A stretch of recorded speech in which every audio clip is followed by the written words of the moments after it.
आप जानते हैं बाइबल में जितने भी वर्ड्स लिखे हैं वो कभी भी अपने आप पूरे नहीं होते।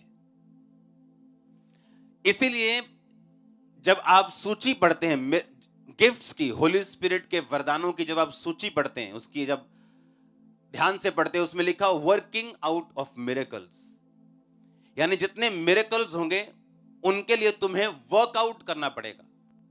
कैसे?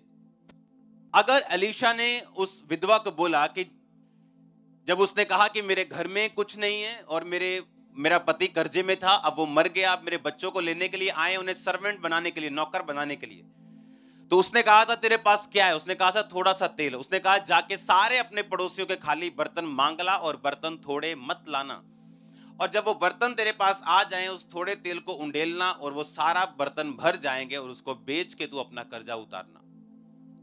हालेलुया। ऐसा नहीं हुआ कि आसमान से नोट बरसे, डॉलर बरसे, रुपए बरसे और उसने अपना कर्जा उतार दिया। उसने अपने मिरेकल के लिए वर्क किया। वर्क कौन सा? हमारे अपनी ताकत से नहीं, अपनी बुद्धि से नहीं, अपने दिमाग से नहीं, जो कुछ परमेश्वर के दास ने कहा था, जो वर्ड आया था प्रभु से, उस पे एग्जैक्ट चल के उसने अपने कर्जे से बाहर आने में, अपने बच्चों की सहायता की, उनको नौकर बनने से रोकने में। आप समझ रहे हैं मेरी बात को?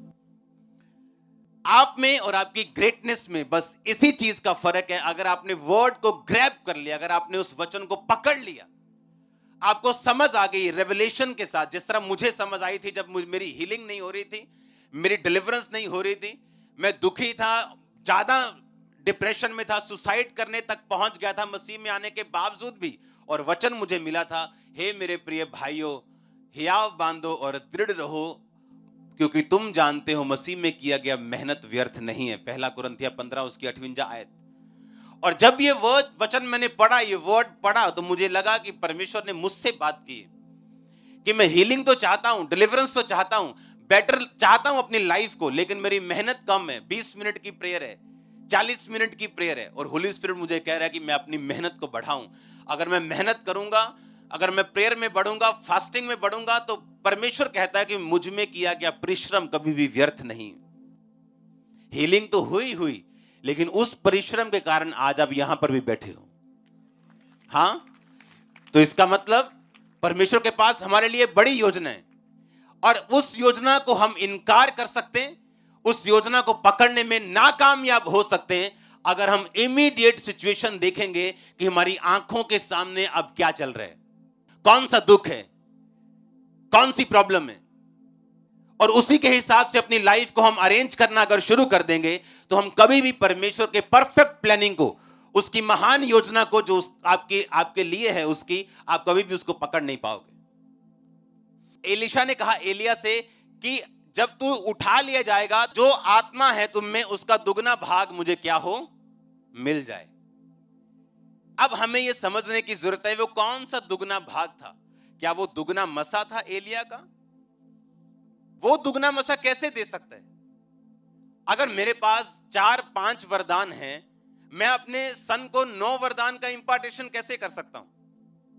व्यवस्था में उन्होंने लिखा है, वह यह जानकर कि अप्रिया का बेटा मेरे पौरुष का पहला फल है और जेठे का अधिकार उसी का है, उसको सारी संपत्ति में से 2 भाग देकर जेठांसी माने।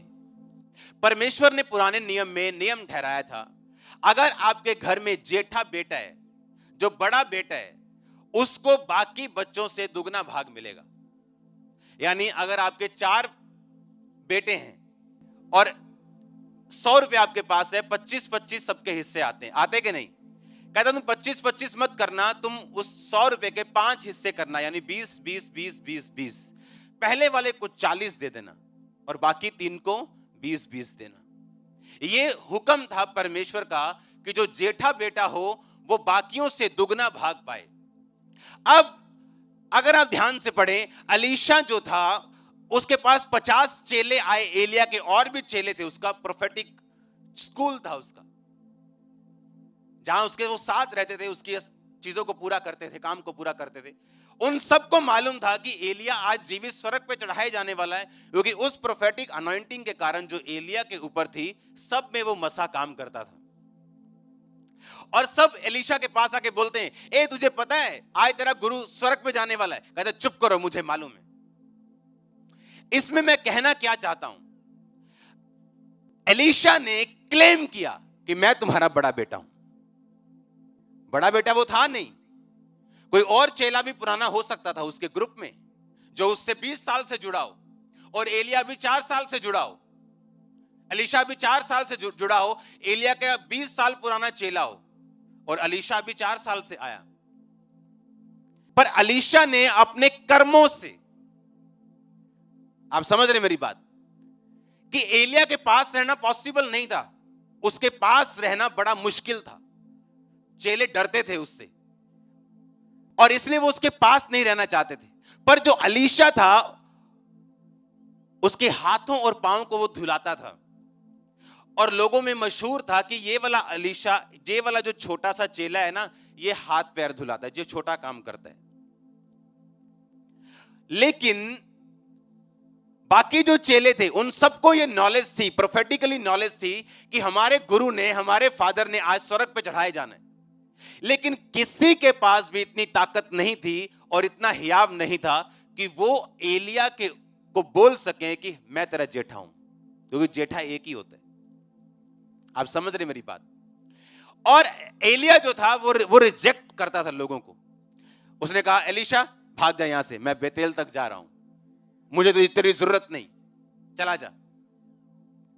और एलीशा भी बोलता था अच्छा हाँ साल हो गया मैंने हाथ पैर तो अंदर हूं लोड़ नहीं है, चलो ठीक है, फिर अहीं भी बाकी आना मिल जाने भी तो बैठे ही है पे आ जाने। पर उसने कहा यहोवा की शपथ, तेरी शपथ, मैं तेरे साथ हूं।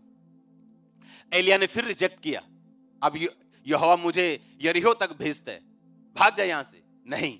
अब यहोवा मुझे यरदन तक भेजता है, नहीं, मैं तेरे साथ ही हूं। अच्छा बता तुझे क्या चाहिए। उसने कहा अब मुझे दुगना भाग चाहिए, डबल पोर्शन चाहिए मुझे, मैं जेठा होने को क्लेम करता हूं। कितने मेरी बात को समझ रहे हैं। अगर आप यहां बैठे हैं और वचन के ऊपर आपने क्लेम नहीं किया, आपने फाइट नहीं की, आपने अपने आप को दिखाया नहीं, आप उन्हीं 50 चेलों की तरह खाली रह सकते हैं और कोई एलीशा अपनी गवाही देके चला जाएगा। आप समझ रहे मेरी बात। मैं हीलिंग चाहता हूं, मैं चाहता हूं मेरा बेटा नशा छोड़ दे, मैं चाहता हूं मेरा फाइनेंस बढ़ जाए। अच्छा फाइनेंस बढ़ जाए, कभी टाइथ दिया? नहीं। स्पेशल बीजों को बोया? नहीं। हेल्प करते हो किसी की? नहीं। तुम उन्हीं 50 में से हो जिनको मालूम था एलिया जाने वाला है, पर कभी पीछा नहीं किया। तुम उन 50 में से हो। पर जो एलीशा था वो वचन पे क्लेम कर रहा था, उस पे प्राइस पे कर रहा था। प्राइस क्या था? दुखी होके भी वो उसका पीछा कर रहा था, रिजेक्ट होने के बावजूद वो उसका पीछा कर रहा था, क्योंकि आत्मा में कोई भी जेठा नहीं था। आत्मा में आप फॉलो करके जेठा बनते हो। आप समझ रहे हो? हां, जेठा मतलब जिम्मेवारी, जिम्मेवारी, ज्यादा काम। मोस्टली जो घरों के जेठे हैं उनकी कंप्लेंट होती मेरे मम्मी डैडी छोटे से ज्यादा प्यार करते हैं। होती कि नहीं? वो क्यों? क्योंकि जेठा एक जिम्मेवारी वाला पद है जो खुदा ने उनको दिया होता है, और जेठे को पावर भी ज्यादा थी, प्रॉपर्टी भी ज्यादा थी, और जेठे के ऊपर काम भी ज्यादा थे। अगर मैं ये चाहता हूं कि मैं खुदा की निगाह में जेठा बनूं, जिम्मेवार बनूं, तो मुझे वो काम भी ज्यादा देगा लेकिन ब्लेसिंग भी डबल देगा। अगर मैं ये चाहता हूं कि परमेश्वर मेरा हीलिंग कर दे, वो खुदावंद मुझे ये गवाही दे दे, परमेश्वर मेरे को ये टेस्टिमनी दे दे, वो अपने आप नहीं आएगी। आपको वचन के ऊपर क्या करना पड़ेगा। जब एलिया ने एलीशा को रिजेक्ट किया और बोला अब यहां से तेरे मेरे रास्ते अलग है, चला जा,